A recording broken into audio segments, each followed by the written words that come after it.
Yes? Okay.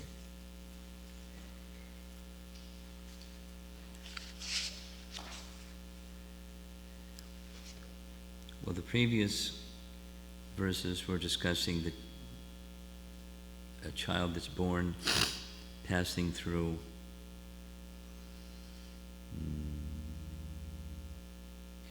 boyhood to childhood.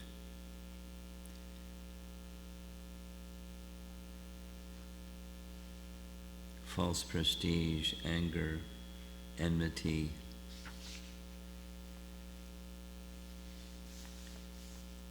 with the increase of passion and ignorance. We heard that discussion.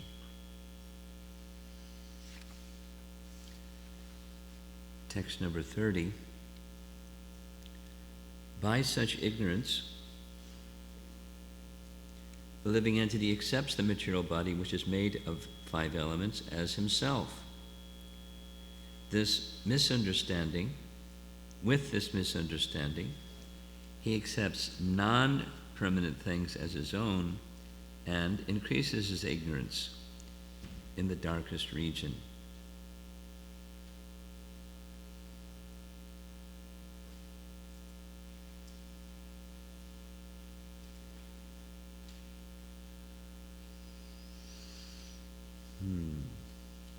Bhutai panchabir arabdhe dehe dehi abhuto sakrit aham mameti. There's asatgraha karoti kumatir matihim. These are pretty strong words. Kumatir. Matir, foolish. Foolishly one accepts the 5 material elements, the body made of 5 material elements. Bhutai, panchabir, arabdhe, made of the 5. Dehe, dehi. Dehi is the one who inhabits dehe. So Dehi thinks I am Dehe. The soul thinks I am the covering of the soul. Then Aham and Mama, I and mine. A very common phrase characterizing material consciousness, going way back to the earlier sections of the Bhagavatam. Aham Mameti. Asat graha, accepting the non-permanent. Self and that which isn't connected with the self, the body and that which is connected with the body. Asat graha, aham mameti, kumati. Very foolish. Purport. The expansion of ignorance is explained in this verse.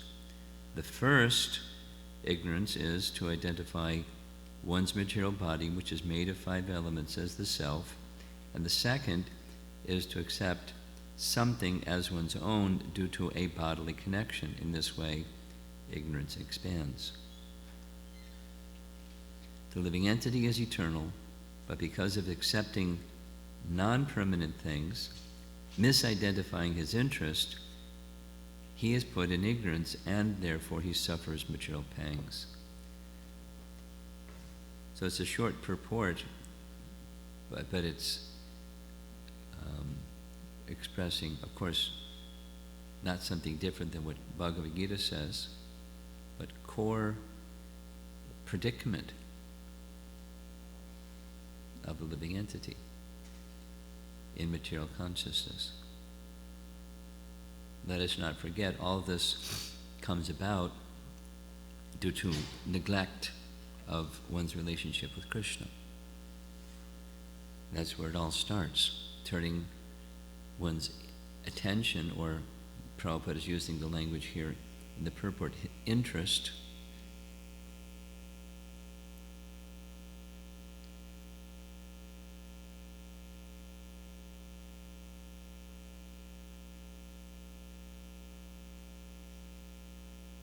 misidentifying his interest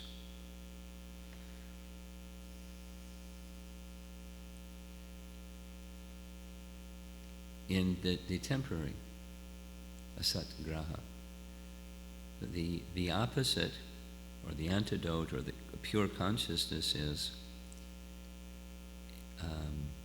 in an impersonal sense, I own nothing.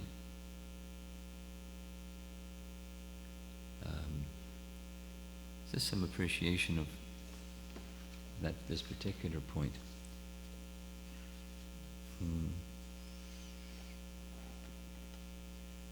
In Queen Kunti's prayers, there's two phrases in two successive verses, akinchana gochara and akinchana vitaya.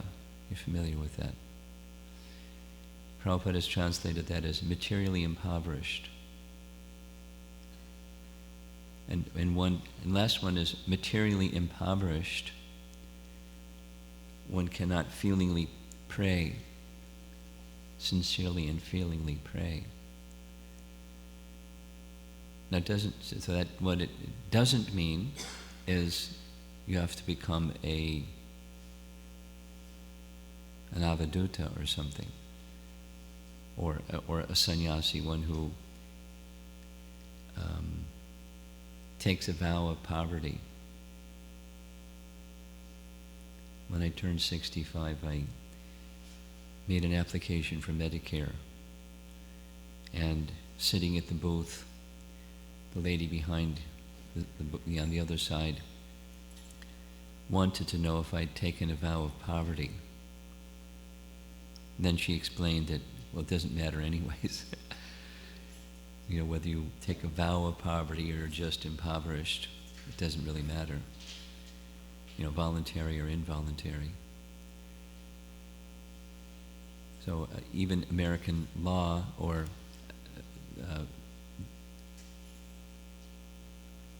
a common notion that if you're going to live a really spiritual life, you live a monastic life, and if you're going to live a monastic life, then you take a vow of poverty. So it's definition by negation. But the spiritual definition is quite different.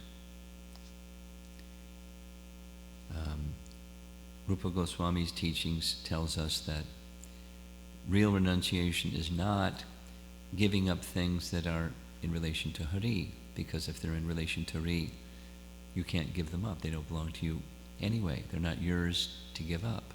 It's a misconception that they're yours to give up. So you must give up the misconception that things belong to you. And that's this akinchana gochara. And very nicely, brilliantly, succinctly, Prabhupada begins that purport by saying that the language is perfect. My representation of it is not his language. But the essence of it is not possible for one to have no possessions. If one had no possessions, then one would not be alive. And the soul is alive. So, second sentence. In fact, in the true sense of the term, no one can become possessionless. That's, taking, right after Kunti saying, akinchana gochara, and Prabhupada translating, it's materially impoverished. So what that means is there are necessities, and necessities are objects that we engage with. Now, who owns those objects that we engage with, that's another thing. That's a difference of consciousness, of material or spiritual consciousness. So the false renunciation, palgu vairagya, in Rupa Goswami's language, is just giving those things up.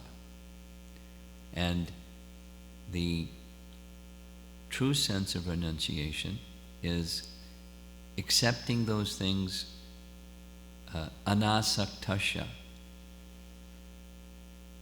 without attachment. Asakti means attachment. It's one of the stages of bhakti, being attached to Krishna, attached to the object of bhakti, attached to bhakti, then attached to the object of bhakti in sequence.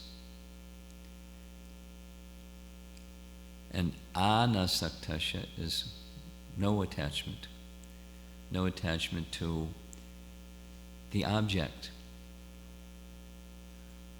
Then yatarham upayunjita, accepting as is suitable some objects that you engage with. It's a nice term, engage with. It's like I'm sitting on this chair, so I'm engaged with the chair. Or we're using the microphone and the computer and the camera and stuff. We're engaged with, this building and the air around us and each other, and we have activities in relation to these things. So we're accepting those things to be engaged with according to suitability. Different varnas and different ashrams have different paraphernalia and suitable to their situation. But whatever the situation is, or whatever the paraphernalia, without attachment to being the proprietor and enjoyer, because the proprietor of something becomes the enjoyer of that something. It's a whole other topic. Ishopanishad deals with proprietorship, the whole Ishopanishad. Who's the proprietor? It starts with the source of everything is the proprietor of everything, and then recognizing who's the source of everything. We're part of that source of everything. I mean, not just the body, but the soul is part of that which comes from the source of everything. So the soul belongs to Krishna, the body belongs to Krishna, the paraphernalia that are necessities belongs to Krishna, and that's the Isabhasya spirit, Prabhupada calls it, God-centered spirit. And we accept those things meant for our necessities, our maintenance, not accepting other things, not accumulating.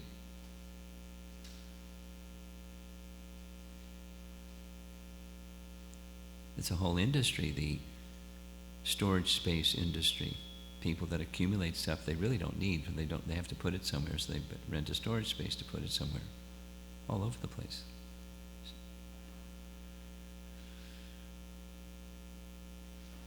But behind the storage space is the consciousness that stuff belongs to me, and the Krishna conscious position, Bhagavatam's position, is things don't, and that's the life of devotion. We engage with those things, recognizing who the proprietor is. We see the hand of Krishna. We see Krishna behind things. Whether we can see him or not literally, we know by the authority of Scripture and our confidence in Scripture that Krishna is behind everything. So this whole description, chapter 31, is the consequence that results if one doesn't see Krishna behind everything, the source of everything. Then you fall into this default position, this aham, abandonment of self, and usurping things that don't belong to us, like double jeopardy. Quite foolish. And that's kumati, exactly. Quite foolish. And attached to that foolishness, the foolish position, to the point where even we can understand differently, notionally at least, we still carry on in that condition, as if it's mine. So that's this chapter 31, the plight of that initial fault. It gets the point of this particular verse, it gets darker and darker.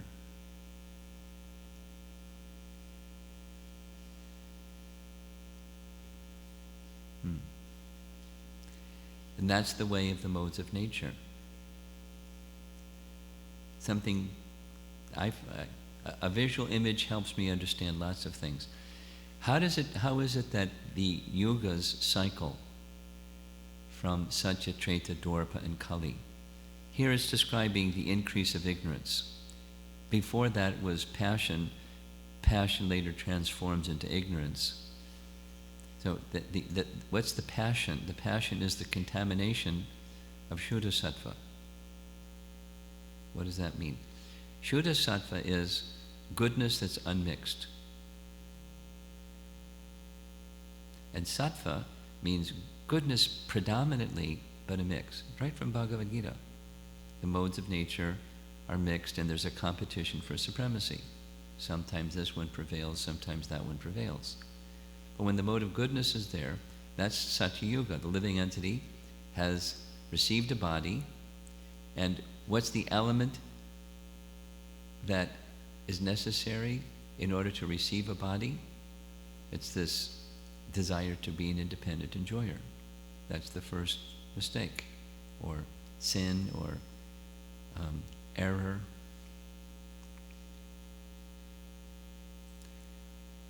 So what is that? That's, I want to enjoy. Parentheses, independent of Krishna. Because the soul wanting to enjoy is perfectly natural because we're part of the supreme, part and parcel of the supreme enjoyer. But turning our attention away from enjoying in relation to the supreme enjoyer, we try to enjoy differently, separate from him. So that's Rajagun, mode of passion, desire to enjoy independently of Krishna. So the visual image is, here's not just a bucket of paint, but a big vat of white paint. And you take a little eyedropper of red and squeeze some red into the big vat of paint and stir it. Now it's no longer white. It's off-white. Slightly, very slightly, just tinged slightly. Satya Yuga. So now with that passion mixed in with the predominant goodness comes fruitive activities. That's what passion does. It inspires fruitive activities. And with fruitive activities, that's chapter 30, then there's byproducts of fruitive activities. There's reactions for those actions. And the reactions to those actions are binding upon the performer. And so to have fruitive activities separate from Krishna, almost forgot that there has to be some ignorance, that ignorance is ignoring Krishna. So we take a little eyedropper of blue and put some blue in with the red and the white. So now we have a mix of ignorance and passion, and we're doing some fruitive activities, maybe even religious fruitive activities, but fruitive activities.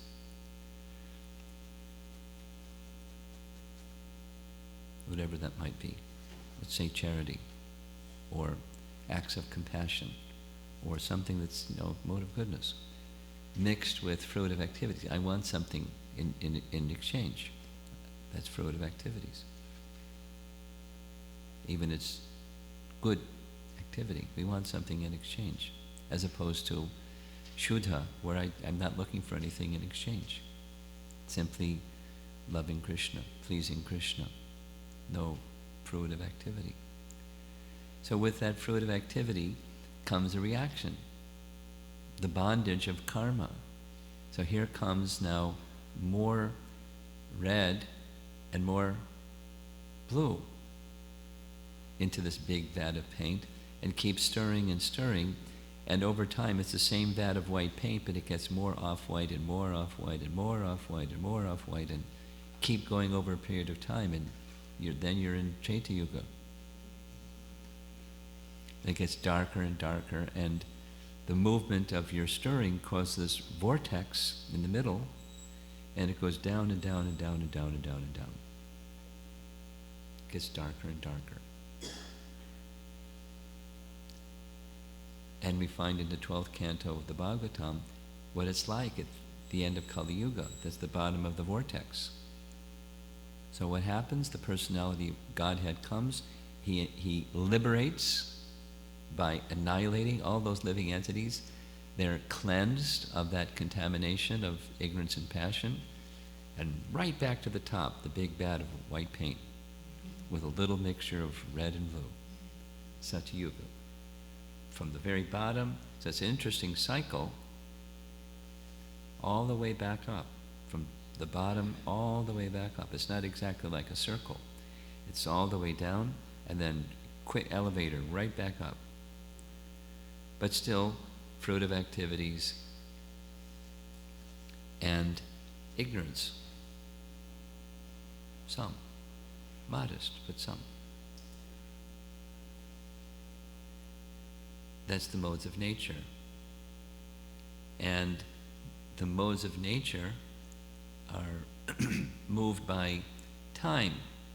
That's how the process cycles. It's mentioned at the end of chapter 29, which is the second of two chapters just discussing devotional service, how the time factor acts in relation to devotional service. And then minus devotional service, how the time factor acts. In relation to devotional service, the soul has an eternal spirit or disposition of being engaged in loving service to Krishna. That's eternally there with the soul, and when the soul engages in that constitutional position, eternal time is conducting. The internal potency, which is has as a subset of potency eternal time, one moves to that eternal time realm.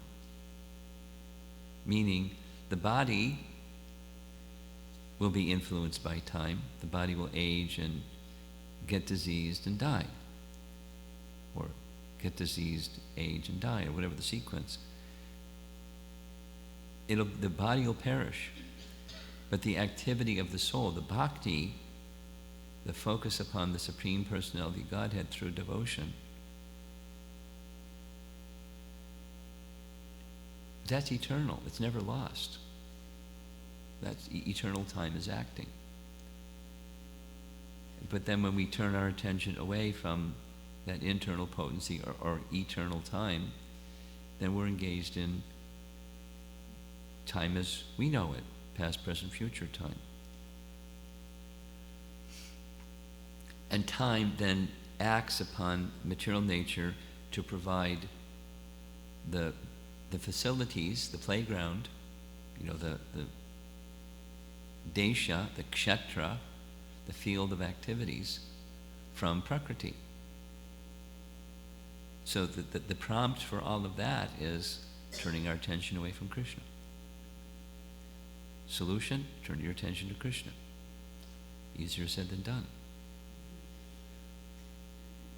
Because, like we've been discussing in this anatomy of anarthas topic, we have this block due to past sins and past offenses, and particularly the offenses that bind us to continuing to look in the wrong way, to look away from Krishna, or not be able to fully benefit from the activities of bhakti.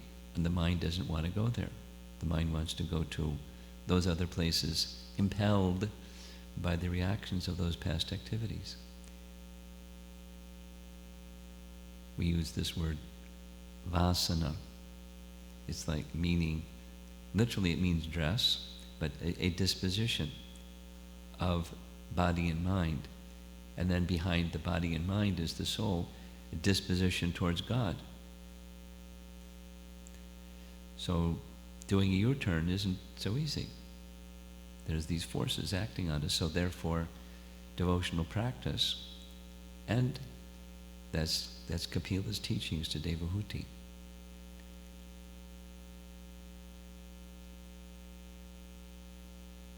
So this verse, it's short purport. Interesting that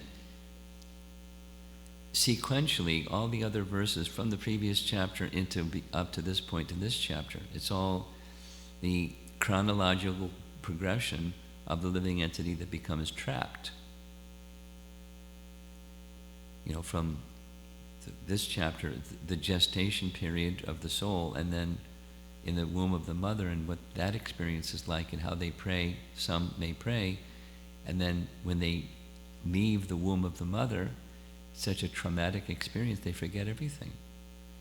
And then babyhood and childhood, boyhood, and then comes this verse, where it increases. And so the previous verse is this thing of competition. I'll just read the previous verse. Text 29. Well, I'll read 28 and 29. In this way,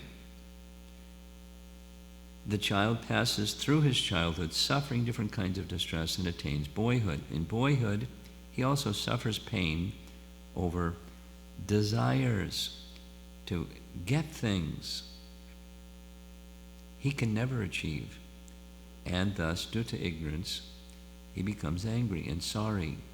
Passion followed by ignorance, anger and sorrow. With the growth of the body, the living entity, in order to vanquish his soul, increases his false prestige, passion, and anger, ignorance, and thereby creates enmity towards similarly lusty people. That's boyhood. And then keeping the same principle moving forward, his implication in material existence becomes strengthened. Passion becomes greater, ignorance becomes greater. So again, this verse, by such ignorance, living entity accepts the material body, which is made of 5 elements, as himself. With this misunderstanding, he accepts non-permanent things as his own and increases his ignorance in the darkest region. So growing up, and like aging, for a young boy or a young girl growing and getting their education is essentially, not necessarily, but commonly, just increasing their darkness of ignorance, of the education of basically how to have a skill of how to manipulate the material energy one way or another. You become skilled at it, you have a job, they can earn a living, and you can become further entangled in the complexities of material existence. Now, it doesn't have to be like that. It doesn't mean that one shouldn't get an education, one shouldn't have a career, one shouldn't have a life. We're embodied and we use it. The missing element, painfully missing element, is Krishna consciousness. The Krishna consciousness, as strongly as Kapila Dev is speaking these points, going way back several verses earlier, even in the process of dhyan, of meditation, he's describing how to live one's life as a householder in that position. He's not indicating don't do varna or ashram and don't have education and occupation. It's not the message. It's a misunderstanding of the message if one thinks that way. There's risk in in getting involved with matter. There's risk in not getting involved in matter. There's risk. We're in the material world. Therefore, we need to understand what our right position is spiritually and personally. What is most suitable, what is my nature, and combined with and driven by Krishna consciousness, the spiritual conception, then one is on the path of perfection through the strength of bhakti. That's what's meant to be nurtured by these strong messages. But if we don't know what the jeopardy is by neglect of the bhakti principle in our life, or devotion to Krishna and service to Krishna in our life, if we don't know that jeopardy, then complacency, whatever is comfortable, the position of complacency for each one of us. So thoughtful souls, not out of fear of the consequence of, if I don't do bhakti, I'm going to get spanked, but the knowledge that this is what happens, and also compassion for those that don't have that understanding of bhakti and the wish to encourage bhakti within their lives in a suitable way, but based on the understandings of Scripture.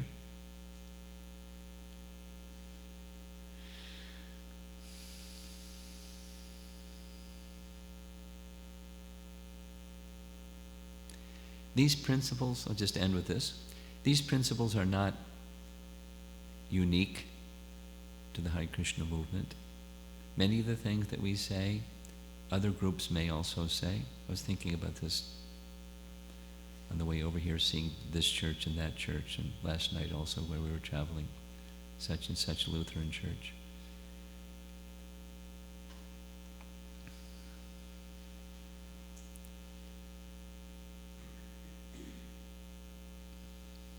The principles of bhakti are found within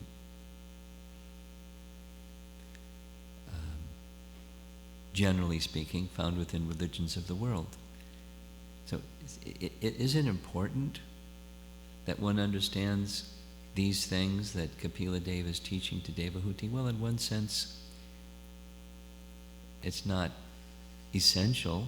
It's not that if you don't understand Sankhya philosophy, you can't go back to Godhead. But the distinction between matter and spirit, this is Sankhya, and the categories of matter, the categories of material consciousness, it surely helps. And it surely would make sense that if one becomes God enlightened, one will see those things because it's part of how the material nature works. So it's very compassionate that Kapila Deva is giving these teachings, the entanglement of the living entity and fruitive activities, through the different stages of life. A different approach is given in the 7th canto Bhagavatam, where Prahlad Maharaj is speaking to his classmates. It's simpler. His audience are young boys. And here, Kapila Deva is speaking, and his audience is his mother, who's a highly elevated person. He's giving details and details. It's scientific.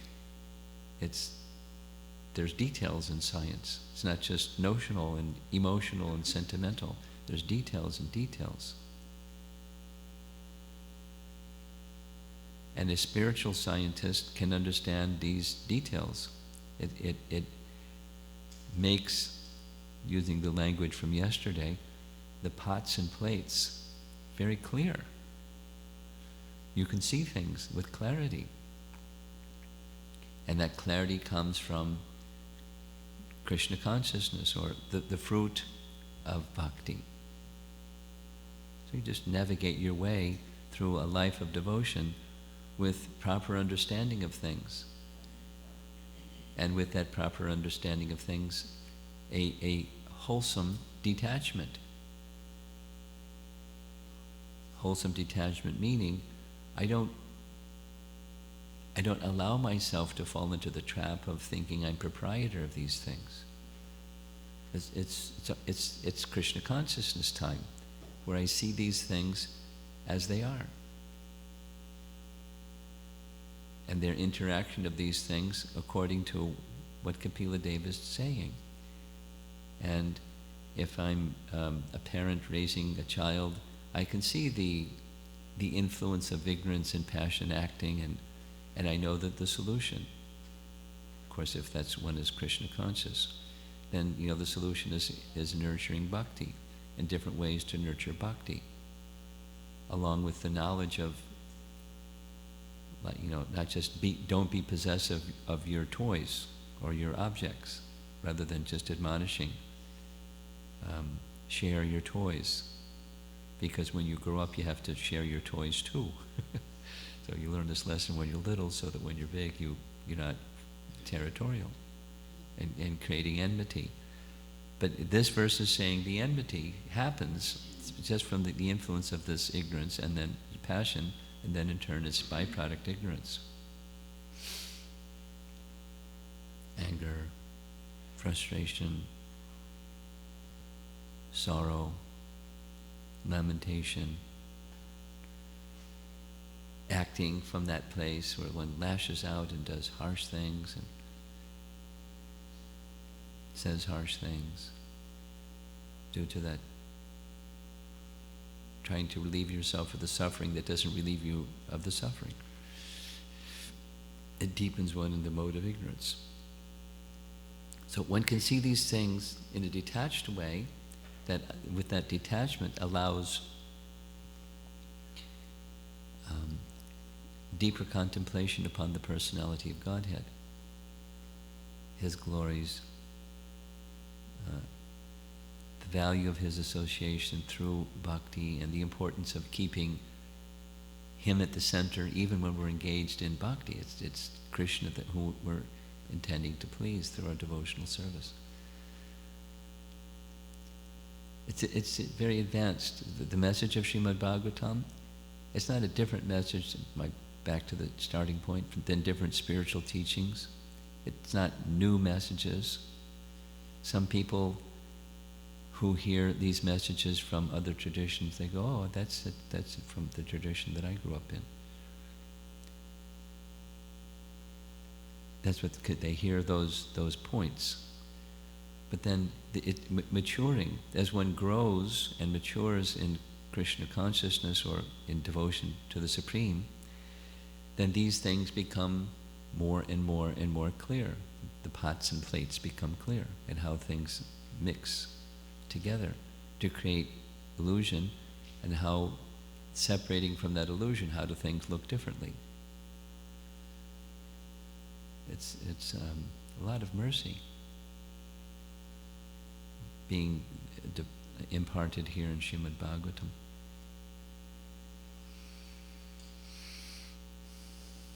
Okay, so I'll stop with that. See if there's any discussion. Yeah, right behind you.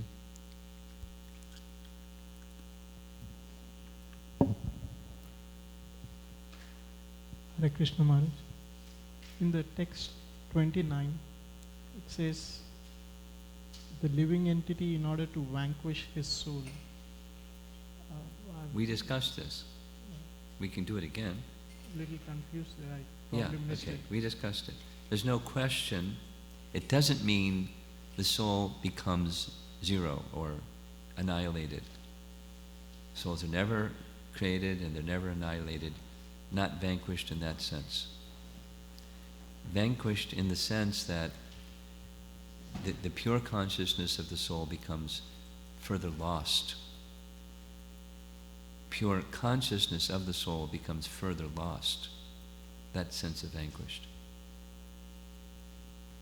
I was also trying to understand why the living entity wants to vanquish the soul. Well, envy of Krishna means envy of oneself. because my real self-interest is in relation to Krishna. So envy of Krishna results in envy of oneself and envy of others. In one sense, it doesn't make sense. Why would one want that? There's no good reason. It's envy.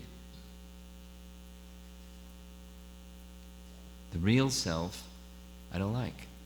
So I adopt some other sense of self. Self-abandonment. Why would one abandon oneself?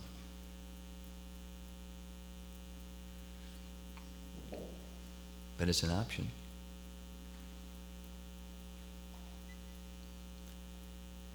Are you ready for your question? You have a question? Okay, he's just helping. Okay. Here's a question up front.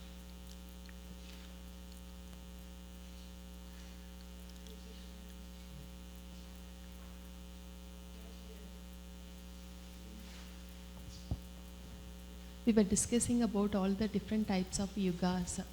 So at the end of the Kali Yuga, you were discussing like the people left out will go back to Satya Yuga. So my question is like the souls with the mode of goodness, whoever is left out at the end of Kali Yuga will go back, or Krishna will himself elevates whoever is left out to the mode of goodness? Here's my understanding. There may be other understandings. My understanding is that there are higher realms that most souls cannot access, but that's a realm where Vyasadeva resides. You familiar with Madhvacharya going to find Vyas? And there's an assistant with him. This is in the life of Madhvacharya. In his line, they have this biography that speaks of Upper Badri. So where Vyasa is a Chiranjiva, and he's still existing in Upper Badri. There's different levels of Badri. That's where Madhva was able to access. And that's where he went before Vyasa and got confirmation that his understanding was correct. And then he wrote his commentaries on Vedanta Sutra, etc.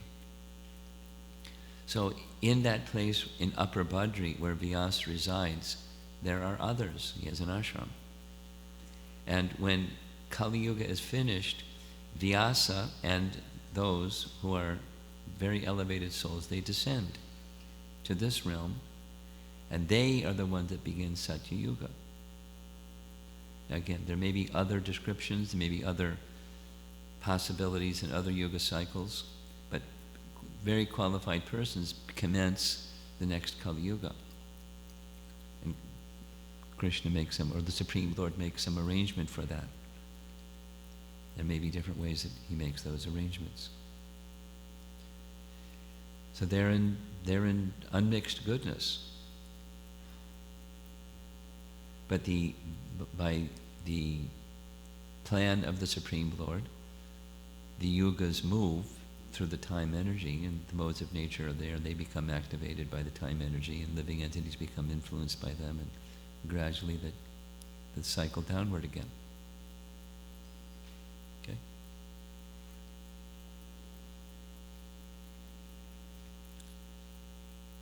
Over here. Krishna Maharaj. Maharaj, you were telling like the same teachings are available in other faiths also? Basic, the core messages. Yes, Maharaj. So my question is like when approaching people from other faiths, like typically when we say, I respect their faith, I believe in Jesus or Allah, they become more friendly. They try to, it's open and they try to take the books. And then what is the differentiator? How do I make them, what is different in our books that will inspire them to read Prabhupada? Well, it depends on the person, what will inspire them to read. Sometimes people are inspired just to learn, to be more broad-minded rather than closed-minded.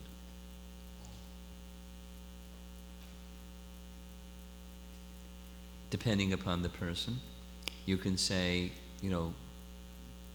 Pocket Dictionary and Webster Collegiate Dictionary. Same words, just, expanded meaning of those words. Depends on the person.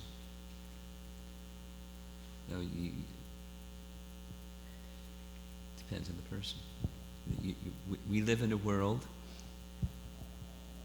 Ask some of the book distributors that have to do this all the time, and they'll give you the best, short, concise message. But we live in a world where we interact with all different types of people from all different backgrounds and persuasions.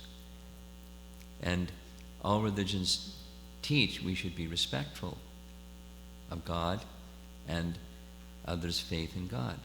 So this will just give you a picture of this very traditional, very important teaching of love for God found within the ancient literatures of India. Have you heard of Bhagavad Gita? No. Or yes. And then,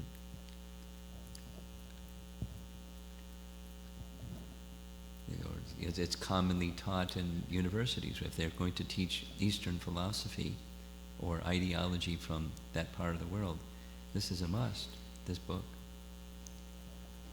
And it's acclaimed by, show on the back. And here's some of the concepts, modes of nature. It's very fascinating. Depending on the person. There are very short messages. Vijay is one of the best. You could ask, you ask that question, send it to him. It'll give you like 16 different answers. Yeah. Thinking about deeper contemplation, like I was thinking when I was doing services, like I was seeing my mind is not so attentive when it comes to hearing and chanting. Your mind is not what? Attentive. Attentive, okay. So you said like the deeper contemplation helps by study. Deeper contemplation happens. Deeper contemplation on the personality of Godhead helps, Okay. Like basically my question is like okay. how can I, seeking some instruction on how to bring back the mind or grow in the deeper contemplation on the personality of Godhead. Practice. On the instruction to do so. It's like training a monkey. But monkeys can be trained. It takes a lot of practice.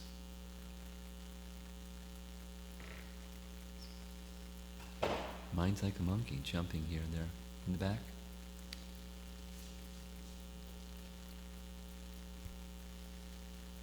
Krishna And Maharaj. we heard in terms of practice, we heard there's 3 elements necessary for something to be considered effective practice. So that kind of practice. Yes. Hare Krishna Maharaj, when I was reading You were reading. reading the section Movements of the Sun in the Srimad Bhagavatam, Canto 5 or 6, I think. There I came across this statement. You Came across this statement. You came across this statement. That the beyond that region is for those who have crossed the modes of material nature. I mean, it seemed to me that it is kind of a geographical thing for to those who overcome the modes of nature. Is that true? I have to see the passage. Can you show me the passage and then I can respond? I will. I have to look. Show me the passage and then I'll respond. It's almost like it's a geographic. I want to see the passage and then I can respond. Then one more thing, Maharaj. Your description about the vat of white paint. That was very beautiful. I mean, and the colors getting mixed as the yugas progress. Yeah, red adds more red, adds more red, adds more red. Blue adds more blue, adds more blue. It gets more off color, more off color. It just becomes dark. It was so picturesque for me to understand what's happening. But the law of karma is necessary to go down. Yeah. But in my understanding, Christianity or Islam, they don't have a concept of the modes of material nature. No, they don't. But they have a sense of morality. Good and bad. Right and wrong. Yeah. Virtue and sin. And sin takes you down, virtue takes you up. So Then there's different ideas of what's virtuous. There's not like, a God-given standard is kind of a subjective standard. There's something, that's why the 10 Commandments are so critical, because it's given, according to Christianity, given by God to Moses. So that therefore Prabhupada would ask Christians to adhere. Thou shalt not kill. And wouldn't let them wiggle away. If you're a Christian, then you do those. Why do you kill? Follow the God-given standard of morality. That the modes of nature is not a topic that he would discuss, because it's not a frame of reference for them. But good and bad is a frame of reference. Right and wrong, sin and virtue. Don't sin. That's the commandments are the sins. 10. Like we have our 10 offenses. Okay? thank you. 2 more and then we're going to finish. Hare Krishna Maharaj, the paint analogy you gave, it was really helpful for me to understand as well. So what I'm trying to understand, that in this Kali Yuga we are just, for myself, I feel like I'm all red. So when we're following these practices, are we trying to add white to whatever our activities? Like, Good are we trying question. to rise to a mode of goodness? Good question. It's more, religion means adding more white, and Krishna consciousness means withdrawing the red and the blue.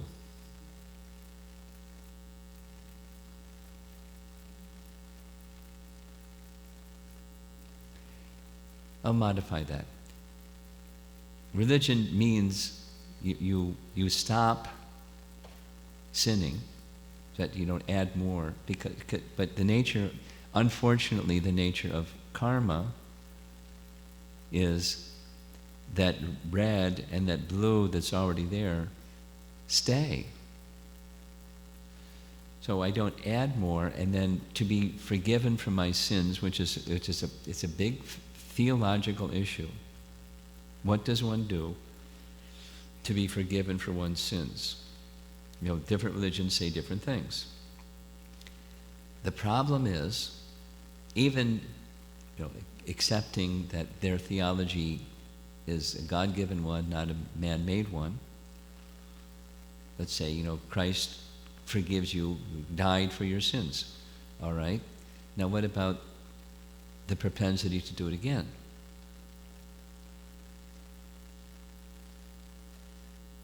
So that's the bhakti principle. It's not that it's not there in Christianity, but it's in the teachings of Christ, it's there. But the emphasis falls depending upon the school of Christianity. So, but anyway, our position is extract the red and the blue by Krishna's mercy. Don't continue, do not continue to act in ignorance, and do not continue to act with fruitive intentions, like chapter 3 and chapter 5 Bhagavad Gita, right in the very beginning. Aham and mama. That's what it's addressing. mine, making things mine through fruitive activity. That's a no-no. You offer the results to Krishna. Karmani vadikaraste ma paleshu kadachana. Ma paleshu kadachana. You're not entitled to the pala. Offer it to Vishnu. Karma yoga. Not even bhakti yet, it's karma yoga. So extracting the red. Don't add more and extract it by that's the descending mercy. It can take away, even the bhakti alone has the capacity to take away even the tendency. Because the tendency is born from aversion to Krishna. Take away the aversion to Krishna and put attraction for Krishna. And he's cultivating attraction for Krishna. That's bhakti. It has the power to take away, uproot the tendency. It's not just a poison, like I was noticing. There's a lot of dandelions in this area. A lot of dandelions. Sachi Kumar didn't even know what a dandelion was. I had to explain to him. So, some fellows were out there with sprayers, little carts going around spraying the lawn. It's just like poisoning the soil. So the dandelion won't grow, but better is they get somebody with a little instrument and they uproot, the whole root comes out. Then you don't have dandelions anymore. So this is uprooting even the tendency of fruitive activity. There has to be something that replaces that. When you take the root of the dandelion out, something's got to go in there. Put grass seed. And in our case, bhakti has the power to uproot, and in its place, enjoying independently from Krishna is enjoying in relation to Krishna. Then you can be around stuff, and it's not a problem.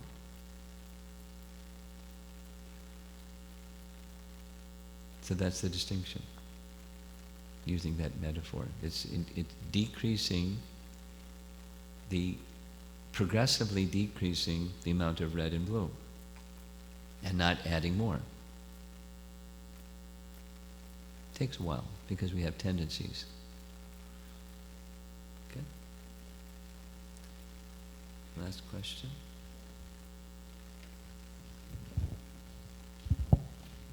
Hare Krishna Maharaj.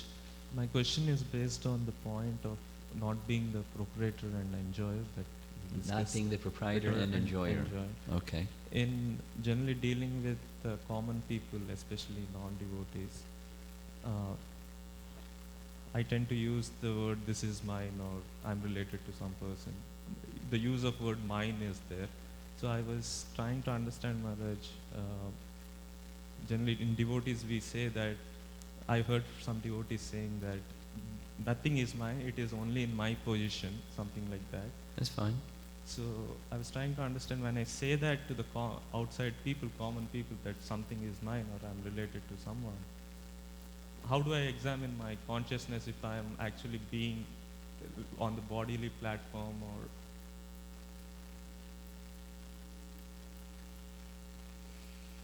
Well, first of all, it's not your question, but I'll respond to in this way. We living in the world that we live in, we use language that people recognize. So we may use the word mind. That's fine. What's important is the consciousness behind what we say and what we do. Having a progressively clearer understanding that everything belongs to Krishna. Not only my things belong to Krishna, but everything belongs to Krishna. Now, your question specifically is, how do I examine my consciousness when I speak this way or that way? Where's my consciousness? That's your question. Yes, am I really thinking that, okay, I'm bodily identifying myself with too much being on the bodily platform.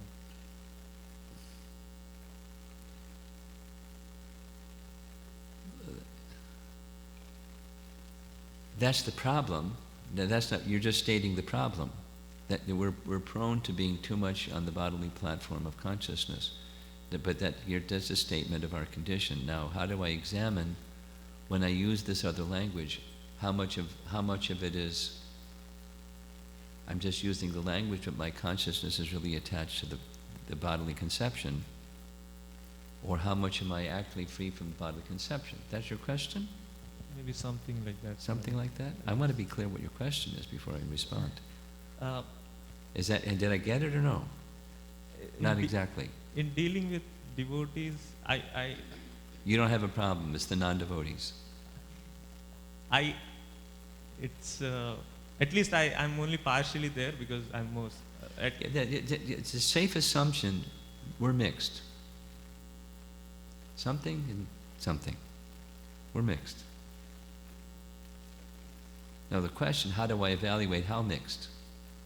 How much of the material consciousness and how much of the factual Krishna consciousness is there? Is that what you're asking? Yeah, mostly it is something like, I feel, Maharaj, if I'm not identifying with the bodily platform, sometimes there is this zone that I tend to go in where I might ignore certain basic duties because I'm not identifying. That's impersonal. No, it's not that. If you don't identify, let's take a pure devotee. You take it out of your autobiography and put it in the position of a pure devotee who's not mixed. You're mixed.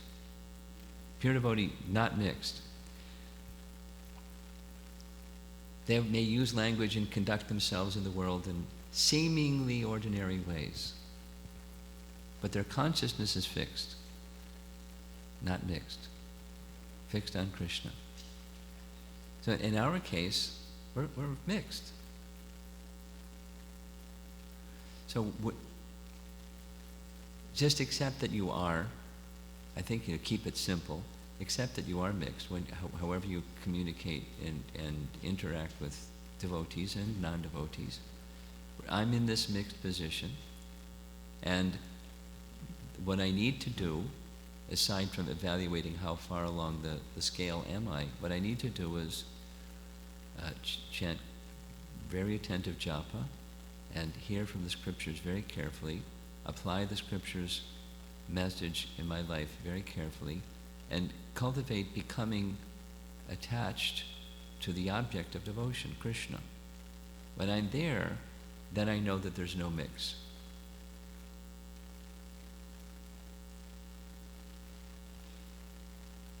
Then the means of getting extracted from the mixed position is there, and the standard of being unmixed is also there. The means and the goal are included. So I would advise you, don't worry too much about this question. Be more focused on the means of devotion given to us. Be focused there, and you'll get out of that condition. Then you'll understand everything. Going to end there. Thank you very much. To the Prabhupada Ki Jai.